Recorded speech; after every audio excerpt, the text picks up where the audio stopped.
Good afternoon, everyone. This is our second episode of the Tiny Voices podcast. I have with me here our guest and resident of Tiny Township, Dr. Dr. Paul Bell.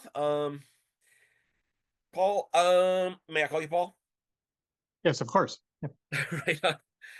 Paul, yeah. So Tiny Township is quite special in a number of ways, but one way in particular, and it's a thing that I guess you've been about, is that w- we're one of only two locations in Canada, and I guess probably in the world, where there's the species of Ice Age grass, the grass that's been discovered. And the current project proposed by Tiny Township in order to build this new administrative center is threatening the existence of that, in violation, if correct me if I'm wrong, but in violation of the Endangered Species Act of both the province of Ontario and the federal government. Is that accurate? That's very accurate. Ice Age grass occurs at Casaville, Quebec, and a few isolated spots in Tiny, McCrae Lake near Awenda Park, on Christian Island, and the airport in Tiny, of all places, Right. and then this new piece of property. That's it in all of Canada. So it is exceedingly rare, both federally and provincially. It's on the Endangered Species Act list as possible to be extirpated or extinct. So we need to be extra careful, extra cautious around Ice Age grass. And it's not just Ice Age grass. There's a number of other plants that are endangered or almost endangered. For instance, everyone knows what milkweed looks like, and everyone knows the connection between the migrating monarch butterfly. Well, it's on the property as well. And there's a number of rare birds and other rare plants that occur. So just to simply put a large 33,000 square foot building in a forest is probably not the smartest idea. You know, in spite of the claims of touting how ecologically sound this whole structure will be, the actual construction of it is a bit disastrous from this perspective. Right. Right, because imminently they're about to take down quite a number of trees and grub the property, probably within the next couple of weeks. And one of the trees by the edge of the road I visited the other day is a 125-year-old white pine, a magnificent specimen of a tree that certainly does not need to come down. There are no insect or disease problems. It's not a hazard tree.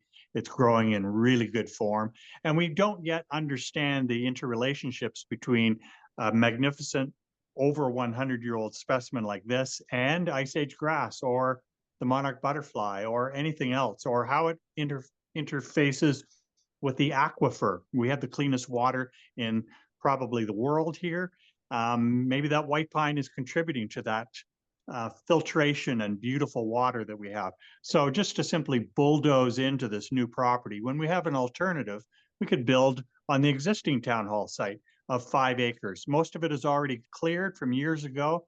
It's just basically a gravel lot with a few temporary buildings on it. That would be a much better site to put a town hall than a new virgin forest. And that's an important point as well, right? I mean, it's an acknowledgement that um, the existing facilities need to be updated, that there is a need to Of be able course. to improve. So you're not, you're not just rejecting everything outright. You just No, don't think no. We this is definitely need a town hall, either a new one or a refurbished one or an add-on to or whatever. But that could be done for probably 8 or 10 million, not 20, 30, 50 million by the time you pay off the debenture. It's a right. huge expense. But I'm more, that's one argument, but I'm not qualified. I'm not a mathematician, but I am qualified for the environment and what they have planned for this site, despite the environmental report, very cursory one, but very well done one by Azimuth Consulting, doesn't address all of the environmental issues that are at stake here on this particular piece of property. Right. And I guess that gets me to my next question. And if you don't mind, by way of devil's advocate, but if you could tell us a little bit about yourself. I understand you're an entomologist, and for people out there who don't necessarily know what that is, that's people who make Far Side cartoons, correct? Well, I've been known to do that for sure. Yes, my No, I say that background because is Gary forest Larson, of course, entomology. of the famous Far Side cartoon, was also an entomologist, right? Yeah. Oh, yeah. Entomologist specializing in insects. So you're not a botanist. With what authority are you coming to the table then to be able to talk about this Ice Age grass issue? Good point and valid question. I worked for Marsh for a couple of seasons as their a naturalist. I've worked as a naturalist in other locations. I've spent my entire career in forestry. So I taught forest entomology primarily, but I also taught forest pathology and also taught interpretation. So we um, spent time doing nature walks. It's a hobby of mine that I've had for my entire career, understanding birds and plants. I take part in the annual Christmas bird count up in this area. Even before I moved up here, I was involved in the Christmas bird count.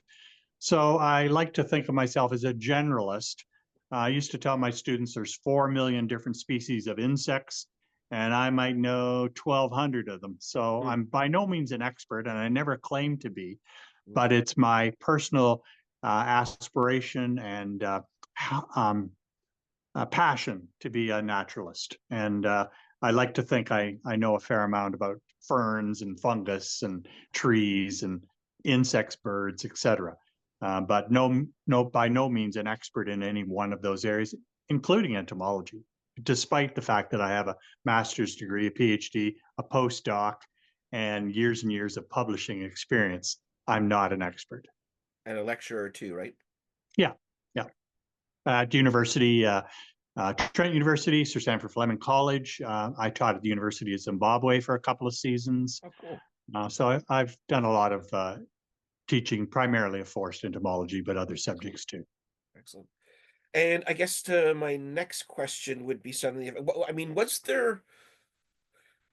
Were there any kind of ecological hints? Like, first of all, just to get out there, the grass has been discovered. That's been confirmed, and there's even like it has a file number, case number, and everything with the with the provincial ministries, associated ministries, correct? Correct. And, I don't like to brag, but I discovered the grass there.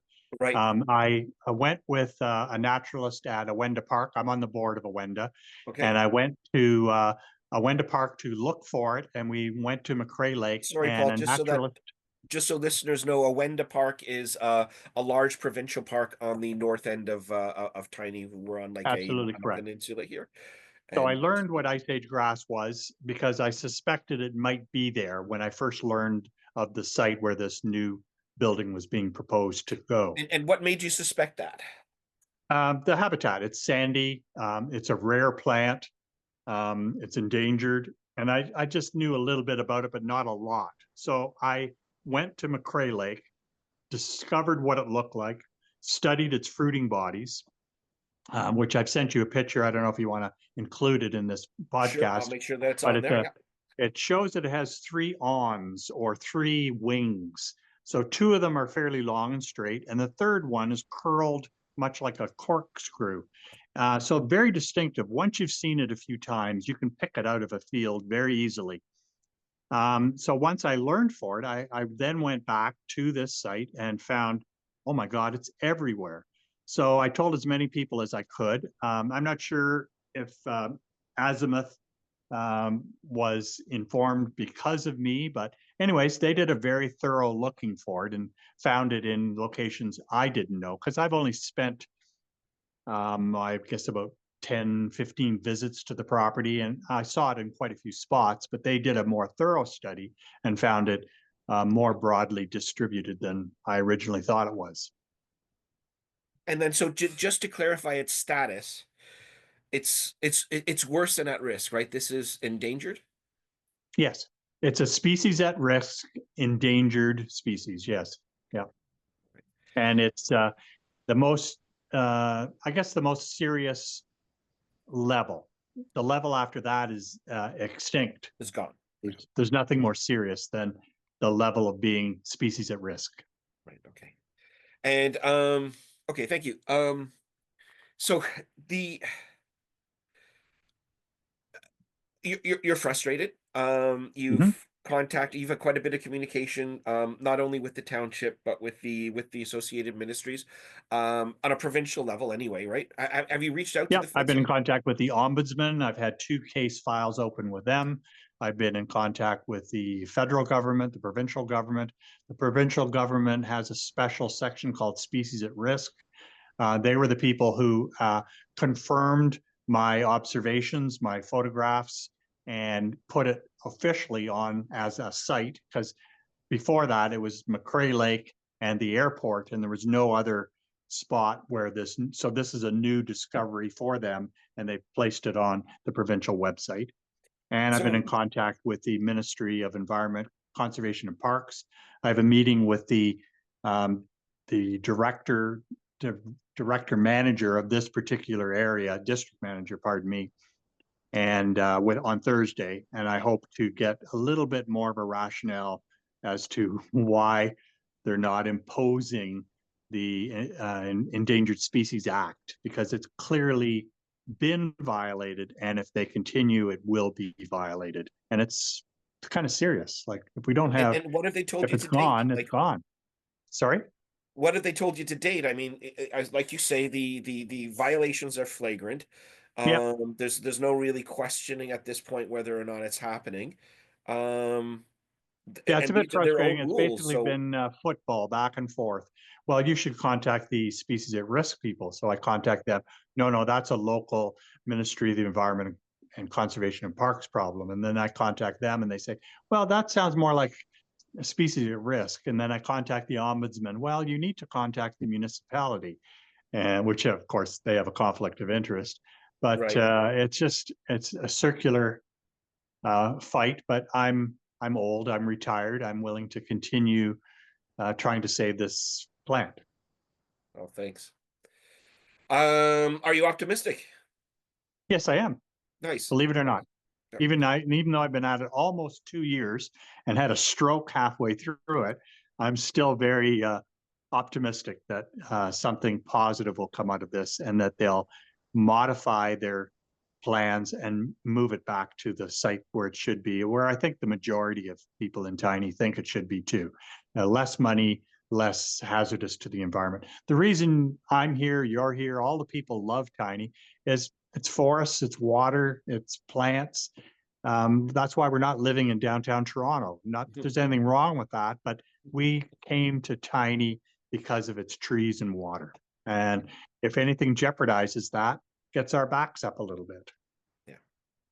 Well, I'm a sailor. I would add, the open Yeah, water as well. But yeah, no, exactly. all those things are certainly valid, and no, it's a big part about why we love where we live here, and why Yep, why we stand up for it, right? yep, If the grass can't defend itself, then we have to do it for it. Right? Great. agreed. Are the Yeah, so you've explained next steps. I mean, ideally, basically at the end of the day, what do you want, Paul? Like, Um, I'd like them to do a proper environmental assessment and listen to the experts that are here. I used to volunteer for Tiny all the time. When I first moved up here, I joined the Parks Board. I helped plant trees. I went out there and helped pick up pop cans off of beaches. Mhm. I suggested different ways of improving the arboretum. The Tiny has a nice arboretum. Suggested bee gardens, all kinds of work like that, and not just suggested it in a meeting, but also went out there and did some hands-on stuff. I love volunteering, but I found this latest council, they're not really too interested in that, and I feel that my expertise, your expertise, other people in this area are just being ignored. They just want to plow ahead and build this new town hall, this big glass ego palace, and not listen to the environmental people who live here. And there's all kinds of, as you know, very powerful, smart people who've spent their careers studying trees and fish and water, and they just seem to not want to listen to them. They just hire a consultant, get a little table on what they want to hear, and then proceed away. And nature is something that's in the way, not something that, how can we work around nature, because that's the strongest part of Tiny Township. That's what makes us unique. That's what makes people want to come here. That's what makes Tiny want to grow, is its beauty and its nature. It's not something that's in our way. Yeah. And so rare and worthy of protection. And you know, if that is, I would qualify in this whole situation, the biggest tragedy, I think you've just identified the second biggest tragedy is the fact that you have this engaged community of people who really love the place where they live, Mm. and to be able to tap as a human, like Paul, you've mentioned the fact that you have in the past worked with the township, worked with council, and that, Even today, I offered, they plan on going in. I've looked at all the tree marks where they're going to be cutting trees. Even today, I said, even though I'm opposed to the new build, I'm offering my free services to help save this 120-year-old white pine, how to get around it, how to avoid root compaction, those kinds of little helpful things to save a tree. No good on you. response. Yeah, and then No even to just add how significant the white pine piece is, um, this whole area was basically inhabited because back in the 19th century, we there was old growth forest here that was almost completely logged, and that species, of course, as you know, would have been white pine. This whole yeah. place was covered in it, and now it barely exists. And if you found that one lone tree out there that somehow has has survived the logging for over a century and now is in danger because they want to build this thing, it's just crazy. It's just crazy. Yeah. And not, Um, and we haven't even touched on, I'm not an expert here, but we haven't even touched on the indigenous concerns. exactly. Um, they used to use Ice Age grass as a grain for feeding animals and feeding themselves. That's one of the reasons you find it in Casaville, Quebec, because the Beausoleil First Nations people, the Huron-Wendat, used to travel over to Casaville, Quebec. And, like anybody else, we drop seeds wherever we go. And that's probably why it occurs in Casaville, Quebec and here. Oh, interesting. So there's a lot of interesting links. They've done an archaeological study, but there are no test trenches. Where they're going to bulldoze and cut trees down, there's never been a test trench put in there, a test pit. So we don't know if there's the ossuary is less than a kilometer away, the big one. Can Um, you explain a test trench or a test pit? it's basically it's roughly a couple of meters wide and about 5 meters long. And you carefully scrape away the soil and start looking for human remains, arrowheads, pottery shards, other things of that nature, catalog them, and then try and determine if this area was settled or not. And you need permission from the Beausoleil First Nations. And I don't know if they have that or not. Um, there's never been, I walk the property quite regularly. I've never ever seen a test trench or test pit looking for those items. In fact, the study that they commissioned, I read that fairly thoroughly too, it recommended that those be done. So they're putting the cart way before the horse. They're going to cut, bulldoze, and plow this land, and then maybe afterwards do an archaeological study and an environmental assessment study. Well, and they don't even have the funding for the building yet. So I don't know. They're just doing it in a completely backwards way. And the main sufferer here is the environment and perhaps the indigenous peoples too. Frustrating. Well, Very. thank you for your involvement and your ongoing involvement. Um, in case people want to be involved, am I allowed, as we sign off here, can I put up your email address so people could send you a Absolutely. message? And great. All right, Paul, thanks a lot for Quidnovi.pb@gmail.com. there you go. Can you say that again? Quidnovi.pb@gmail.com. And the quidnovi is some pompous Latin for what's new. What's new? Yeah. All right. Well, yeah, that gets us the other one, right? Quo Yeah, vadis. Where are we going with this? yeah, So I hope that exactly. hope we'll be all right. But yeah, with yeah, thanks again for your commitment to the No, thank you, community, Eric. to the ecology, and Thank you for all this work behind the scenes that you're doing. I know it's not just this podcast. You work very hard and diligently behind this. You belong to oh, you went mute. You got mute, Paul. Oh, there you go. All right. Okay, thanks a lot. And yeah, I'm sure as things develop, you'll be happy to be back and give us hopefully what will be good news, right? Absolutely. Right on. Okay, thank you very much, Paul. And till next Thank you. time.